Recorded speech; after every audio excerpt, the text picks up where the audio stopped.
پێکەنانی حکوومەتی هەرێمی کوردستان بە حەقیقەت کە تاخیر بێ و پەلەی لێ نەکرێت لە قازانجی دوژمنانی گەلی کوردستانە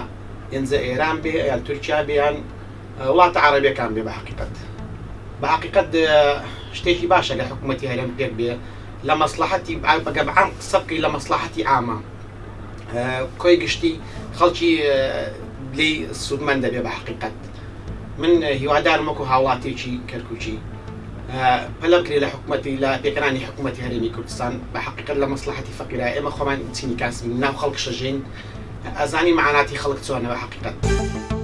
پێکەنانی حکوومەت تا پەلەی لێ بکرێ هەرزووە بۆ نمونە ئەگەر ئەمڕۆکە بێ لە بەیانی باشترە بۆ ئەوەی دەتوانم بڵێم ئیش و کاری خەڵک کەسابەتی خەڵک تا حدێک ڕاوەستاوە لەبەر پێکەنانی حکوومەت چونکە خەڵک یعنی ئەو دیوی لێ دیار نیە داهاتووی خۆی لێ دیار نیە ئایا چۆن پێک دێ هیوادارین بە زووترین کات ئەم لایەنانە بگەنە نەتیجەیەک و نەتیجەیەکی ئیجابی بێ بۆ میلەت.